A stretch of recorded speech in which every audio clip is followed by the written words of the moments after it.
welcome back to BHookedCrochet.com. I'm your host Brittany, and in today's tutorial we are going to discuss how to crochet this beautiful headband. This is a free pattern that's available on my blog, and you can find the link to that pattern in the description below. For this tutorial, you will need approximately 80 yards of any kind of worsted weight yarn that you choose, a size 5mm crochet hook, a darning needle, a pair of scissors, and one button. To begin this pattern, we need to start off by creating a slip knot.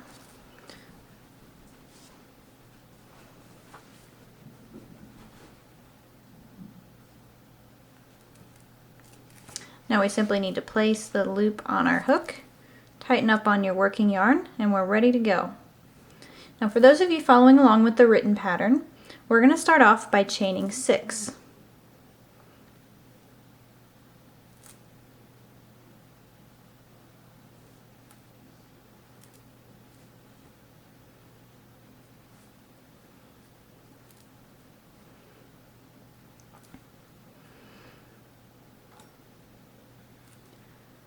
And to start off round 1, we're going to single crochet into the second chain from the hook and into the remaining 4 chains.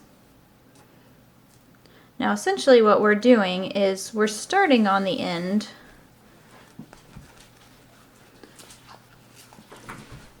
where the button is attached. And as you can see, we start out relatively small and we increase until we reach a certain number of stitches, and then we start our woven pattern.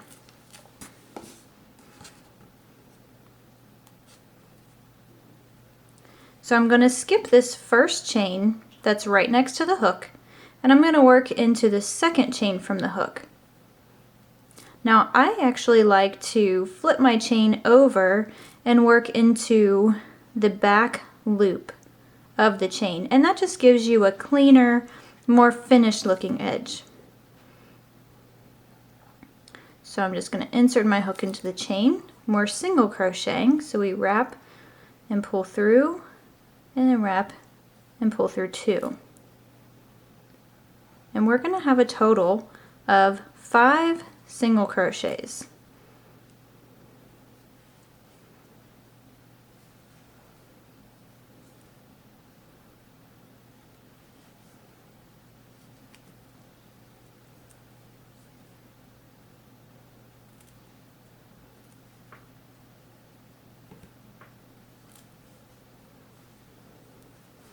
And that completes row 1. Following along with the pattern, for row 2, we need to chain 1, and we're going to flip our work, and we are going to single crochet into the same stitch where our chain 1 is coming from. So we're going to insert our hook into this very first stitch and single crochet.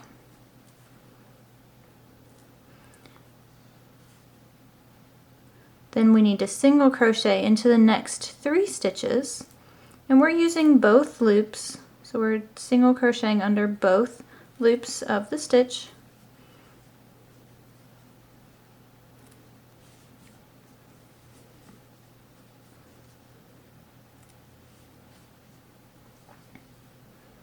And in this last stitch we're going to create an increase. So we are going to single crochet 2 stitches into this very last stitch.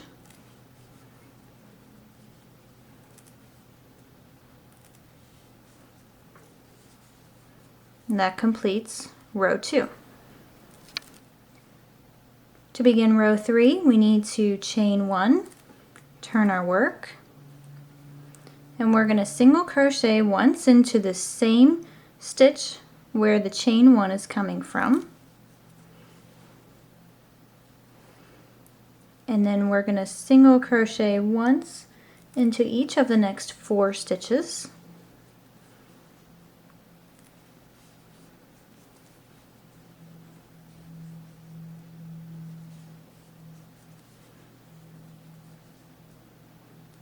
And again in the last stitch we're going to increase by crocheting 2 times into this very last stitch.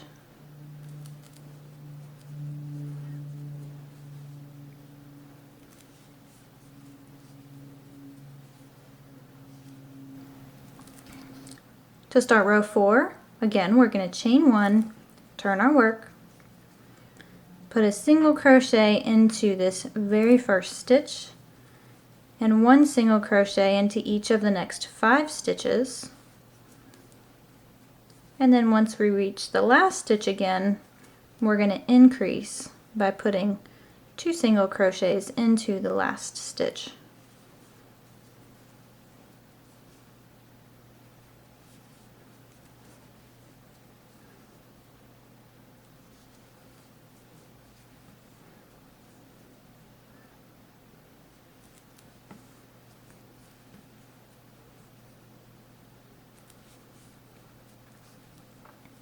And that completes row 4.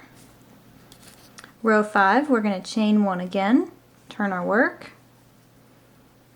1 single crochet into this very first stitch, and 1 into each of the next 6 stitches,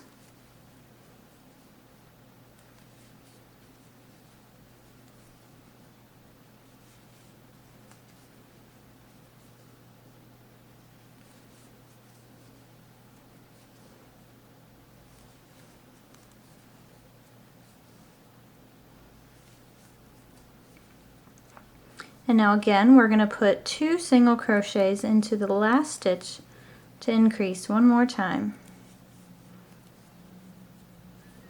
And that finishes row 5. For row 6, we want to chain 1 again, turn our work. We're going to single crochet again into this very first stitch, and 1 into each of the next 7 stitches.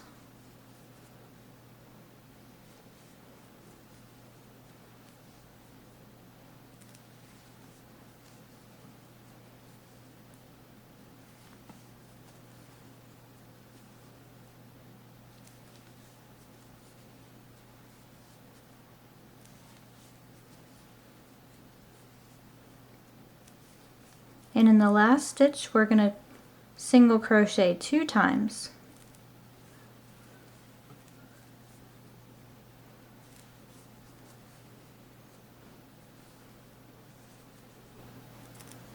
For row 7, we're going to chain 1, turn our work, single crochet into this first stitch with the chain, and once into each of the next 8 stitches.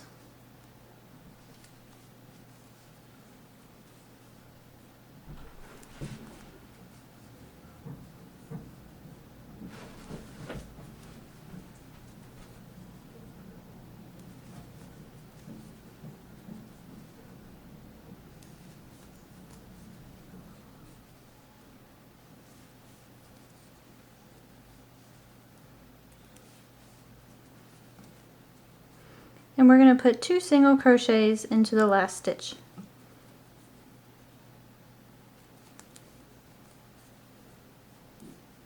That finishes off row 8. Row 9 is the last row that we're going to increase before we start the woven stitch pattern. So again, we're going to chain 1, turn our work, single crochet once into that very first stitch, and single crochet once into each of the next 9 stitches.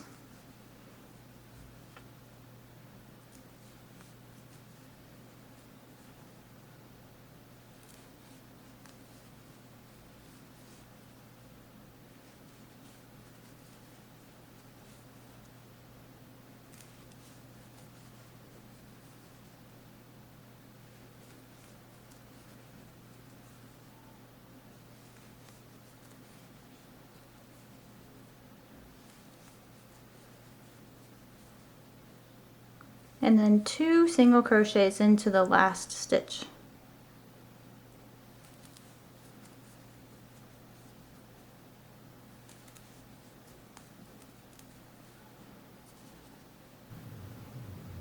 To begin the woven pattern, we want to start off by chaining 2, and we're going to turn our work. And now the woven stitch is worked in an even multiple. So if you're using this stitch for anything else, as long as you have an even number of stitches, you're just fine. essentially what we're going to do is work 2 stitches into one, and then we're going to skip the next one.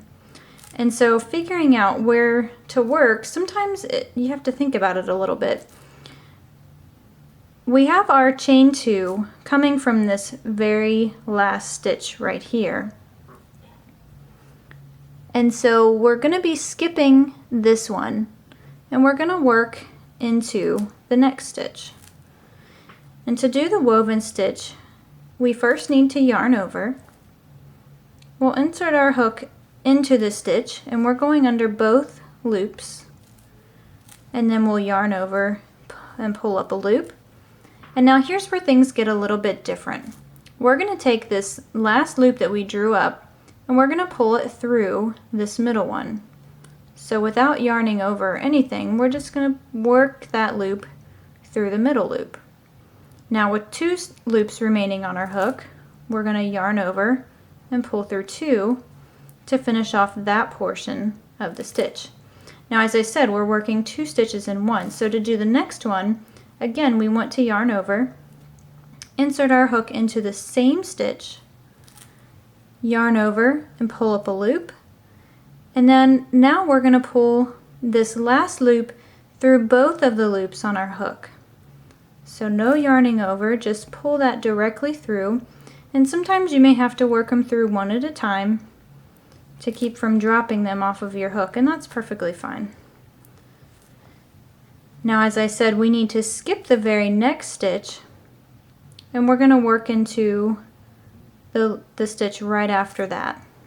So we're going to yarn over, skip this stitch, work into this one, yarn over, pull up a loop, pull that loop through the middle, yarn over and pull through 2. Now we're going to do the second stitch. We yarn over, insert our hook into the same stitch, yarn over, pull up your loop, and then pull that through the remaining 2 loops on your hook. And we're just going to repeat this pattern across the row. We're going to skip this one, work into the next. I find that when you pull up your loops, if you kind of do that exaggerated a little bit, then it's easier to work them, to work that last stitch into the remaining stitches. If you have your loops a little too tight, like if you've got them here, it's going to get really difficult to work that last loop through. So I find if I pull up on it a little bit, and I use my fingers, my thumb and my middle finger of my yarn hand to kind of guide things where they're supposed to go. And you'll find your own way of doing this. This is just one way that I found it makes it easier. We're going to skip this stitch, work into this one.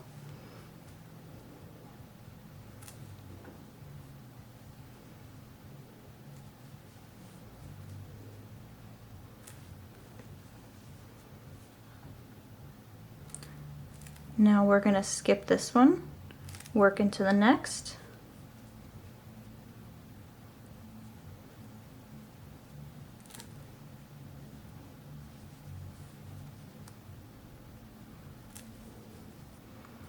And we're going to skip this one and work into the last stitch. If you've been doing your count correctly, you should end up so that you can skip a stitch and you're working into the last stitch.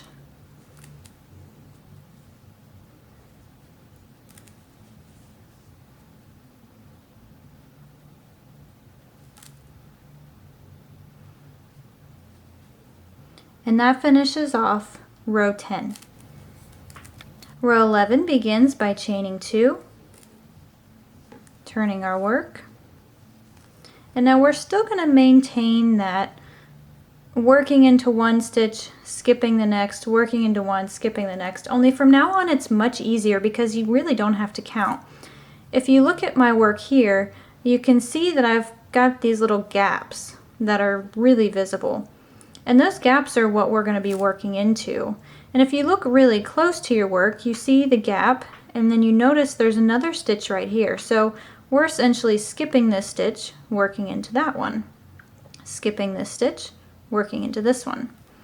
And we're going to do it the exact same way. We're going to yarn over, insert our hook into that stitch, which is the big gap space, and work your stitches the same way. Do the first one and then work the second one.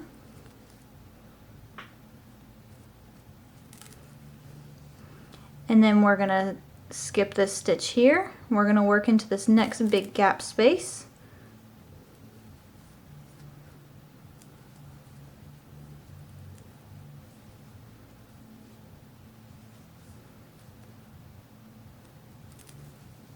And then again, we see the next gap space right there. So that's how we know where we want to work.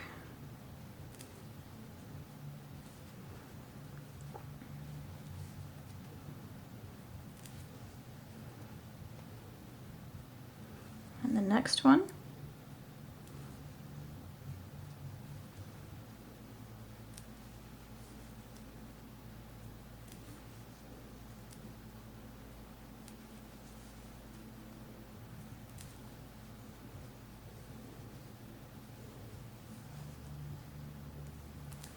Okay, and once you reach the end, you notice, well, I don't really have a noticeable gap space to work into, so you're probably thinking, where exactly am I going to work? Now, you might be inclined to work into the chain 2. So if you look right here, this is my 1 and my 2, my chains that I created at the beginning of that first row. And this isn't technically wrong. You can do this. However, when you work into it, you've got your stitches here. It's going to open up a hole a little bit. And I've actually worked this stitch both ways. I've worked it so that you can see the hole, and then I've worked it the way that I'm going to show you. And it actually looks better if you work into a stitch rather than the chain. So we're still maintaining our skip one stitch, work into the next. But if you look from the top, you see I've got a stitch here, got a stitch there, and then my chain starts right here. So I'm still skipping this stitch, which is the one right next to where I worked, and I'm going to work into this stitch. Okay, so work into the stitch, not the chain. If you're looking at it from this direction, this is the stitch that we're skipping, and we're going to work right into this stitch here. So you want to yarn over and create your woven stitches the same way. And that's going to give it a cleaner finish. So as you can see, it maintains the look. So you do have small little holes with this pattern, but if you were to crochet around that chain, it opens up this hole so that it's much bigger and it's more obvious. So to start row 12, again, we just want to chain 2, turn our work, and we know that we need to work into the gap spaces, so I've located mine right here. I'm going to yarn over and work the first woven stitch, and now the second woven stitch.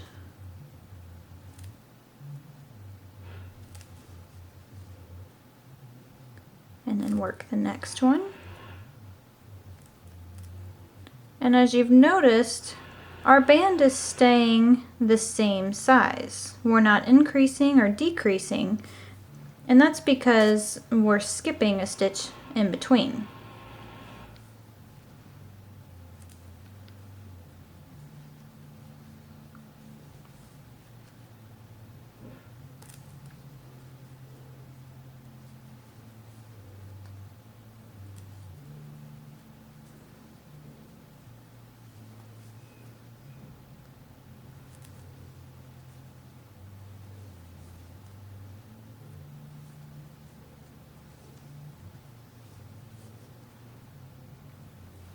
Now we've come to the edge again, so we remember we don't want to work into the chain, we want to work into the stitch. So we're skipping this stitch right here, and we're working into this stitch right here. And sometimes it might be easier to find the stitch looking at your work from the top until you get the hang of it.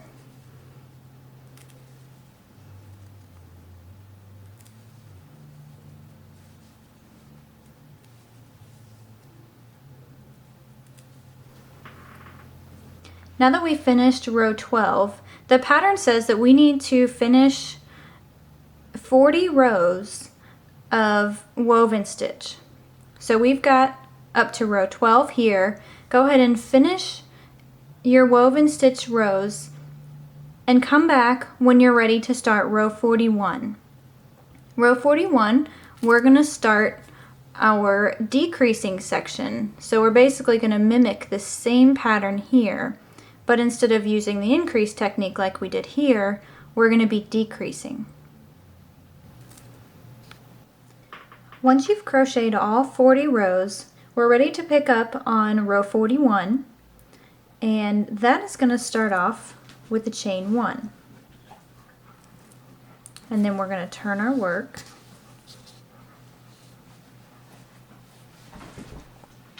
And now we need to single crochet 1 time into every single stitch, and we should have a total of 12.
That finishes off row 41. In row 42, we're going to start our first decreasing row. We're going to start off by chaining 1, and then we need to turn our work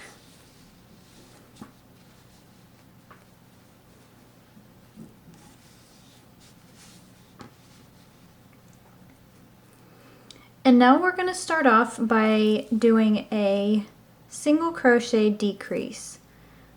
To do that, we're going to insert our hook into the first stitch. We're going to yarn over and pull up a loop, and then we're going to insert our hook into the next stitch, yarn over and pull up a loop. So you should have 3 loops on your hook. Then we'll yarn over and pull through all 3. Now we're going to crochet a single crochet 1 time into each of the remaining stitches.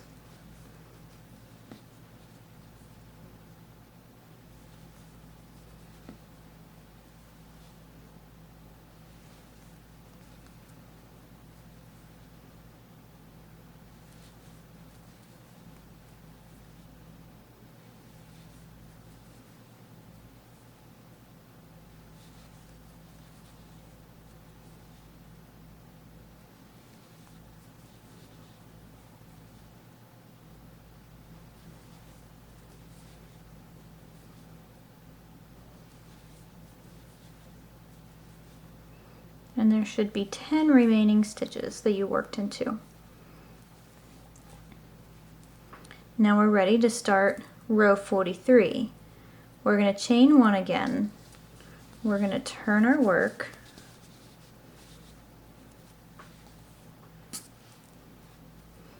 We're going to do a single crochet decrease, again, just like we did in the first 2 stitches. We're going to insert our hook, yarn over, pull up a loop, insert our hook into the next stitch, yarn over, pull up a loop, yarn over, then pull through all 3. Now we're going to single crochet 1 time into the remaining 9 stitches.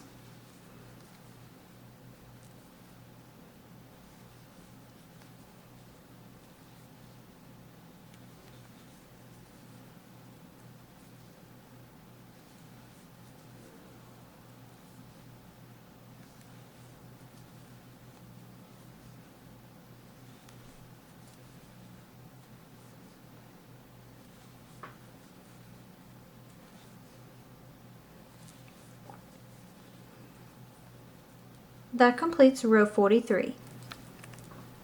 Row 44, we're going to chain 1, turn our work. We'll do a single crochet decrease across the first 2 stitches.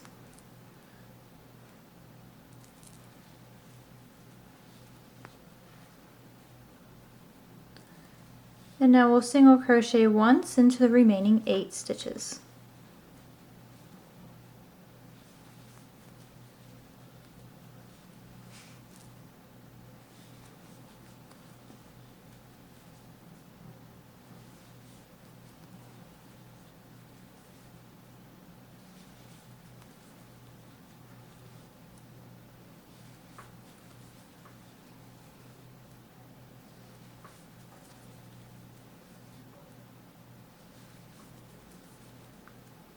That completes row 44. For row 45, we're going to chain 1 again, turn our work,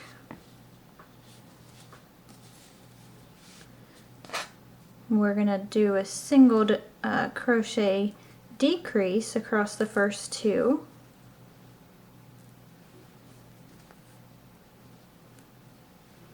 and then single crochet once into each of the next 7 stitches.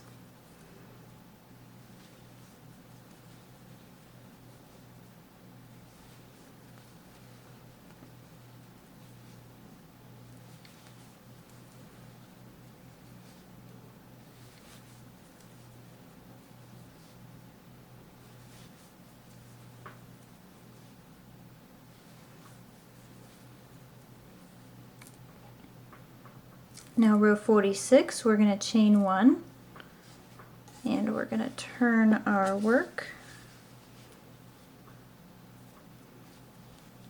do a single crochet decrease over the first 2 again,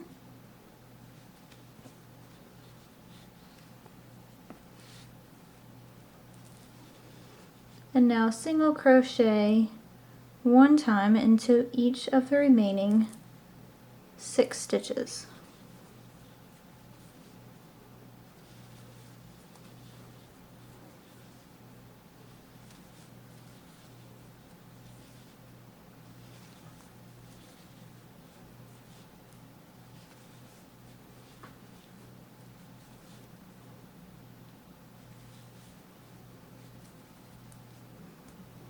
For row 47, we're going to chain 1, turn our work, do a single crochet decrease across the first 2 stitches,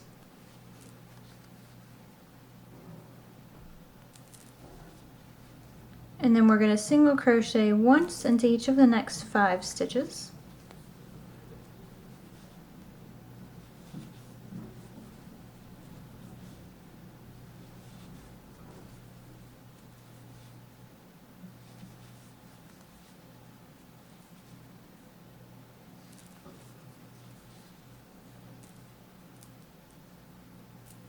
Now we should have a total of 6 stitches, and we need to have a total of 5 in order to match the other side. So we're going to repeat our same row one more time. For row 48, we're going to chain 1, turn our work, do 1 more single crochet decrease across the first 2 stitches, and then single crochet 1 time into each of the next 4 stitches.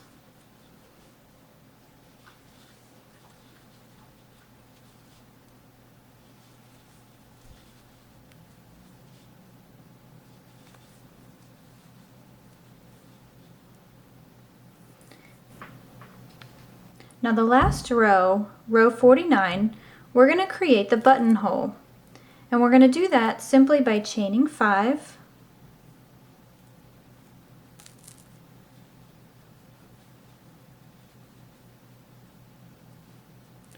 and we're going to turn our work, and now we're going to join our chain to the very last stitch on the other side of the piece, and we're going to do so by joining with the slip stitch. So insert your hook directly into that stitch, yarn over and pull through and then pull that loop through the same loop that was already on your hook. And there, now we've created a buttonhole. From here, we're going to bind off, so leave yourself 4 to 5 inches or so. And then I just like to pull that tail through the loop on my hook to bind off and tighten that. And now all that's left to do is sew on the button and weave in our ends. Now before we weave in our ends, you're going to have to choose a side that's going to be the correct side and the incorrect side.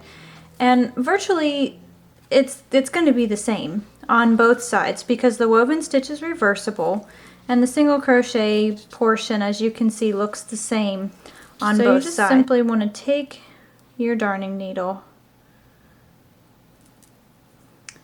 and I'm going to turn this around, and I like to kind of come back down the side from my chain, and that's going to secure the chain in a little bit more so it looks more natural. And then I'm going to work under basically the last row of single crochet. I'm just going to put my darning needle through all of those stitches, and then I'm going to turn it around. I'm going to skip this little loop here so I don't undo what I've done, and I'm going to work back through the same stitches. And I'll just do this a couple times depending on how long of a tail you left. You should be able to weave this in maybe 3 times or so, and that should be plenty secure enough. Now once you're done, just cut off the extra, and then we'll move over to the other side. Now I'm just making sure I'm doing this on the same side, and I'm going to thread this tail.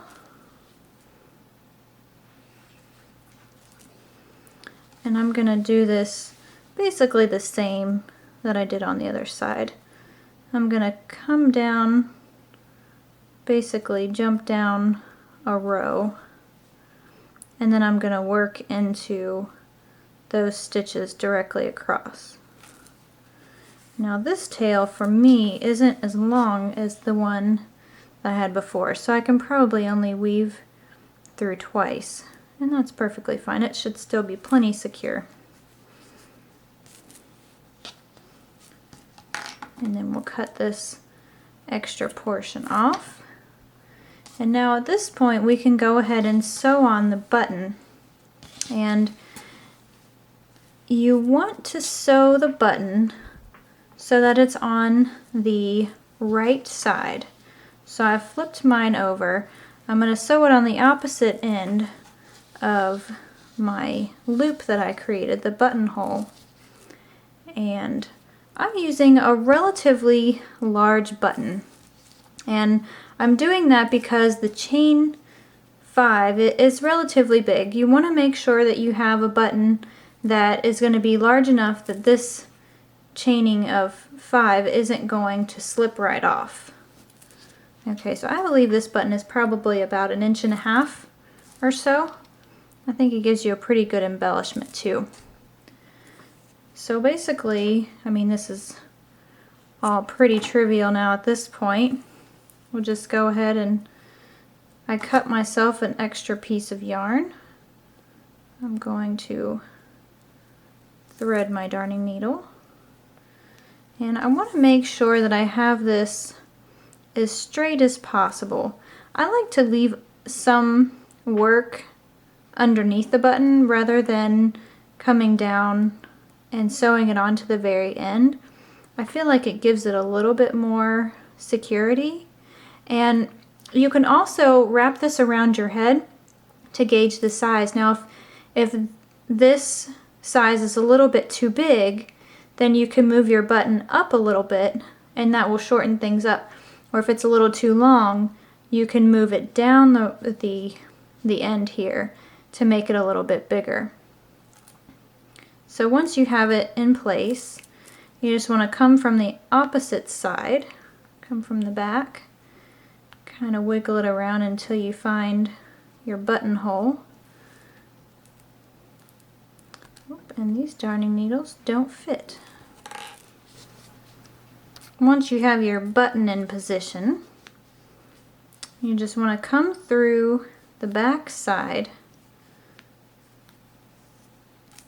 and go through one of the buttonholes and then pull that through and then go back down through the opposite buttonhole. And for extra security, I'm going to do that twice. Now there is going to be some stress on this button, especially when you first put it over your head. It's going to stretch, so you want to make sure it holds up. So I'm just going to do that 2 times and then just simply tie it off on the back.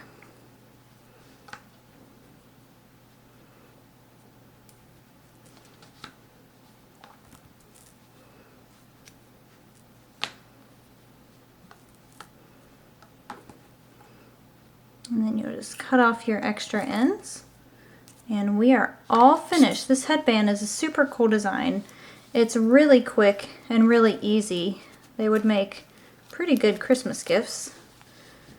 And definitely a nice winter accessory. Stay tuned for more videos from BHookedCrochet.com.